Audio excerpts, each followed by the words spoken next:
Welcome to Bestseller TV. I'm Taryn Winter Brill. We're here with Beverly Flaxington. She's the author of The Essential Sales Guide for Entrepreneurs and Business Owners. Great to have you with us. Thank you, Taryn. Really happy to be here. So, right off the bat, underneath your name on the cover of the book, it says the Human Behavior Coach. That grabbed my interest right away because it's a registered trademark. Yes, it is. Pretty cool. To Yes. what does that refer? So my journey has been trying to figure out from a human behavior perspective, what is it that holds us back? You know, why is it that some people are so successful, others struggle? How is it from a communication perspective? We're so different. And so I really have kind of made it my life's work to figure out what I call the human element in business, in life. And so over time, because a lot of what I do is coaching, I started to be referred to as the human behavior coach. So when I wrote my last book, I said, I'm going to trademark this and own it. All right, Coach, so let's get into it. Yes. This is your 8th book. Yes. Wow, very impressive. I was just curious. I'm sure many people would like to know, do the other 7 deal with primarily human behavior, or what? Because this is a business book. When did you kind of, start mixing the two?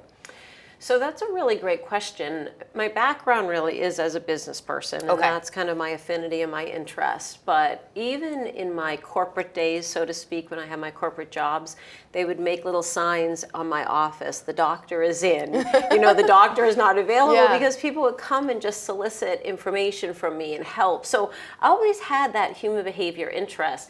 And so some of the books are more what we might call self-help oriented, but I have to tell you, Taryn, in a lot of cases, I thought I was writing a self-help book, and then someone who would review it would say, this is one of the best business books ever, because it helps leaders understand the people more. So you kind of fell into that naturally. Okay. Yes. So tell us about this book. Why this topic specifically? The Essential Sales Guide. Essential is in bold lettering in red. That's a very specific word choice. Yes, it is.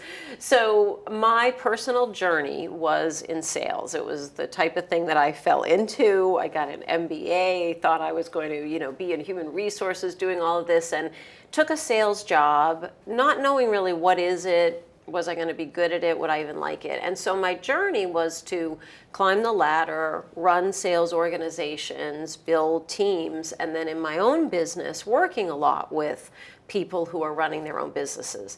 Now, I also teach Entrepreneurship 101, small business management, and if there is one common theme, Taryn, throughout my journey, it's that people have such a misconception about what it really means to be a good salesperson or to sell effectively. Okay. So I felt like I really want to get the basic essential ideas out there so that somebody who has a great idea would have the ability to sell it, grow their business, and be successful as a result. So it's really kind of a passion. No, and it's evident. So what is the misconception? The misconception is, if you think about it, you're at a party, somebody's there with their kids. You have the most talkative one over in the corner. And what's the first thing somebody says? That boy, that girl, going to be a salesperson when they grow up. It's not about talking. It's about listening. It's about understanding people, solving problems. So I feel like we have to really change the whole viewpoint. A lot of business owners resist it because they think it's a negative thing to be associated with. So you think people aren't listening as well as, they're focusing on the speaking portion. Would you say they're equally as important, or listening is paramount? I believe that listening is paramount. So you want to have your story. You want to know why whatever it is, this great product idea, this professional service that you might sell. You certainly need to know why is what you're doing better, more effective, more alluring and appealing than what somebody else is doing who's competitive to you. So you have to be ready, of course, to talk. But if you don't listen first, you don't know what you should be talking about. True. What's also, the chicken or the egg. Absolutely. Thing. So to get to understand, though, what it is, but I think, Taryn, a lot of people have the idea, because I'm in love with what I do, you can see it. Right. And you might sit there and say, why does it appeal to me? Right, exactly right. You mentioned small business. Do you have experience ownership in small businesses? I mean, your expertise seems to be in that. A lot. So I've worked a lot in large corporate environments, but over the years, because of running my own business, so I walked out of a very big corporate job to start my own business. Really had no idea what I was doing, what kind how of business? I was doing it. Consulting, so Okay. A lot of consulting, and I work a lot with larger firms as well as a lot of smaller. Sometimes it's one person, or it could be 5 people. It could be somebody who's launching a new business idea. Okay. And it's just that the common theme is a resistance to selling. In fact, one of the things I like to say is sales is not a 4-letter word. It's 5, because people actually look at it as that is a negative thing and I don't want to be a salesy person. But you want to grow your business. Right. So the genesis of this guide, is this based on personal experience? Stuff you've observed or you've executed and you wish you could have done it differently, and that's what you're trying to get through in the book? That's a great insight. So I'd say it's kind of the intersection of the two, Okay. right? So a lot of it is learning things on my own, figuring out what works and what doesn't, but then having coached and trained now thousands and thousands of people, Right. I really do have a pretty good view on what's going to work and what's not, and how to share the ideas with people who I know are resistant to them. You're not trying Right. to get them to say, I love being in sales, but you're trying to get them to see you can do it Yeah. without feeling like you're a salesy person. Well, clearly you have a lot of experience, and as you said, you've massaged it, and you know what works and what doesn't work, but you also know how to handle those who feel they can't be helped or are set in their ways, and how to navigate through that. It is a very specific step-by-step process based on your expertise, which I really appreciate. I'm just curious if you can share with us some of the genesis of that, because over the course of your career, you've experienced so much. How did you narrow it down to these steps specifically? Because you have a section, the first section is improving your business from a sales perspective, and then you pivot to you as a sales guru. So how did you sort of just pick those 2 lanes? Why not 3 lanes? And then how did you kind of narrow it down from there? So Taryn, if there's one thing that I have learned over the years, and all the books I've written somewhat follow that same sort of philosophy, it's that you can't just pile a lot of information on somebody, especially if they're afraid of a topic, they're resistant to it, they have no context or background. You really do have to break down for somebody. Here's these, I call it chunks of information, right? Here's these chunks. Here's these things that you have to know, and how you have to know them, and how you have to think about them. So the first part came from working with businesses a lot and trying to diagnose, if it's not working from a sales perspective, what's wrong? And a lot of times they think it's the people, right? We have to fire somebody, we have to hire somebody. But most of the time it's something going on inside the business, something infrastructure related. So I felt like that's a really important thing, to have that lens and be able to look at your business. And then you, as a sales guru, you can fix absolutely everything, and you can even hire in great people. But if you don't embrace how to sell, what to do, have some ideas about steps to take, you're not going to likely be successful, because it doesn't become part of who you are, and it really Right. does have to be part of who you are as a business owner. Do you experience a lot of pushback from entrepreneurs in general? And how do you handle that? And that's Beverly? where the human behavior coach part goes in, Right, Taryn. that's true. Right. You know, and I mean that really in a serious vein, because I am very respectful of the fact that people do have resistance, and you have to honor that. You know, I don't take the attitude to say, oh, you know, it's silly, you'll get over it. You really have to look at it this way. I do a lot of listening too, and try to understand, where is that resistance coming from, and then what can we teach them, what can we give them that more fits them. And that, I think, is a lot of the secret to my personal success, but also from a sales perspective, is back to that listening, getting to know that person. If they're resisting, I'm not going to fight through that resistance. I'm going to try to help them embrace it, but then figure out Right. what's the right step for you. Yeah, I'm so impressed by the course of your career and all the different disciplines you've been involved in. So I'm just curious, there has to be, Beverly, you know, one instance or an anecdote you could share with us where this was a challenge that you'd never seen before. You know, completely out of the box, where you thought, well, this is a new one. But a good thing because you're going to learn from it and grow from there. Is there something, a nugget that you could share with us in that vein? So I wish we had a few hours, Taryn, if I could go through all of them. Right. But it's funny. Well, I would share maybe on a personal level the first book I ever wrote. So I teach, and I was asked to teach a graduate class called Dealing with Difficult People. Now, a lot of times, I love that title. Right? A lot of times when you teach, they give you the materials in that. Right. So, but they didn't give me any materials. So I said, well, what am I supposed to do? So started to think about my own journey. Of course, we have graduate students. They're all people in the work world. Anyway, they come to class, and of course, what did they want to do? They want to change all those difficult people out in their lives. Right. So we go through this journey together, and I help them see you really can't change others. All you can do is try to understand them.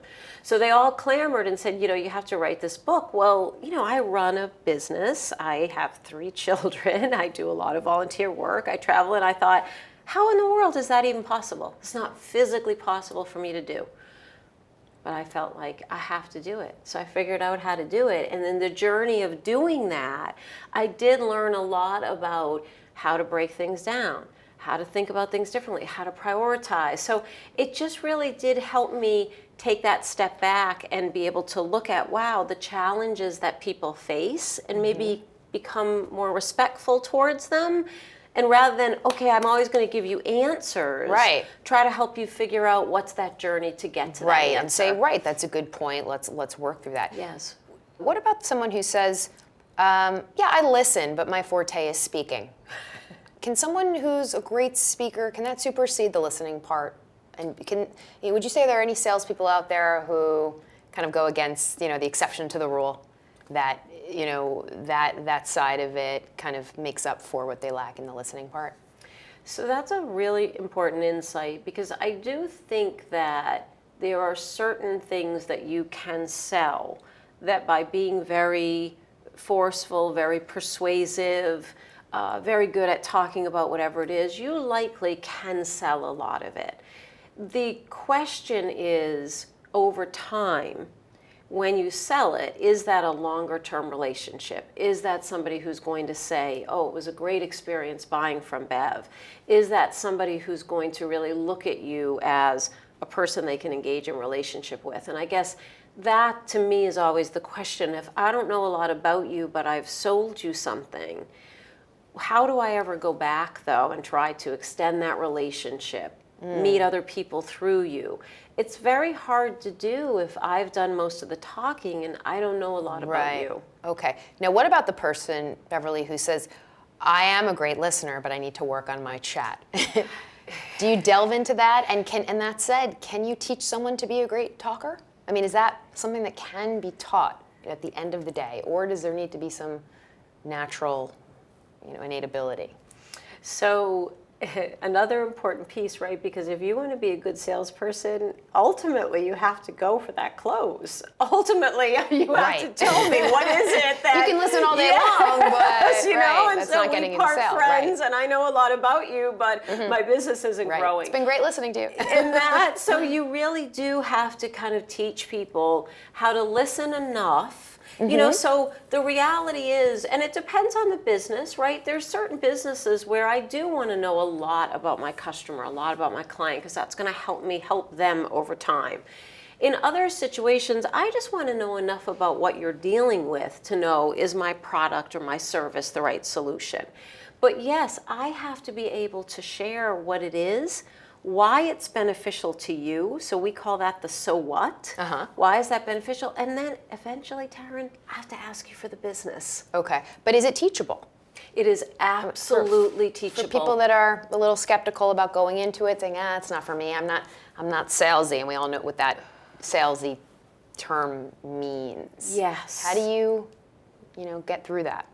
And so it is giving people language that they can use. It's asking them to practice with language. I'm a big fan of role play, of honestly looking in the mirror in the morning, trying out different things, practicing on somebody who may be friendly towards you. It really is, I call it shifting. I mean, it's shifting away from what you're doing that's not working and just slowly maybe trying to incorporate something new and see if it can work for you. But it does take practice. And each of us has to figure out for ourselves the words I might use might not be the ones you would use. Right. So I might give you an example, and that's what I do a lot of in the book. Here's an example, but then you have to own it and make it yours. But I'm convinced, Taryn, after working with so many people, everyone can learn it. They just have to do it in their own style. Right, and it's also a process. It's understanding that Rome wasn't built in a day, and you try, it doesn't work, you try something else. You don't give up. Exactly. I think a lot of people fall victim to that. And you think about the core attribute, right, of a good salesperson really is persistency. Persistence. You have to be persistent. And I think the other piece is you have to separate, because someone says no to me doesn't necessarily mean it's personal, right? And it's about me. And a lot of people take that on and own it. And so we try to teach them, you have to be objective about it. Right. I'm always curious, in your line of work, outside of a professional setting, in your personal world, do you encounter people that impress you from a sales perspective and you go, wow, that person was really good, or they did something that I've never seen before, I have to put that in my back pocket? You know, I'm not talking about in a professional setting, I'm talking just, you know, daily, maybe it's in a retail setting, maybe it's online, something. Do you encounter that often, or is it a rare occurrence? So I would say, so I feel like I'm a student all the time, Right. right? And I'm paying attention. One very funny story I'll tell you, I once took a cold call at home. It was a financial advisor calling us. These were a little bit the days before those do not call lists. Right. And he did such a poor job that I actually started coaching him on the phone, and he became a client of mine. No kidding! And really did an incredible job growing his business. But just as often, I will find somebody, and I compliment them. I say to them, you know, I'm a sales aficionado. I'm fascinated by it, and I just really want to compliment you. An excellent job asking good questions, listening, maybe suggesting something to me that I wasn't even thinking about. So you've picked things up along the way. Absolutely. That's great. Well, the book is terrific. It's your 8th book. Congratulations. But it's so insightful because, again, you bring that whole human behavior aspect to it, which is a totally different way of looking at things and seeing things through a different lens. So congratulations, and we look forward to book number 9. Thank you very much. Thanks, Beverly. And if you'd like more information on the book, just check out our website, csuitebookclub.com. That's c-suitebookclub.com. I'm Taryn Winter Brill. Thanks for watching. We'll see you next time right here on Bestseller TV.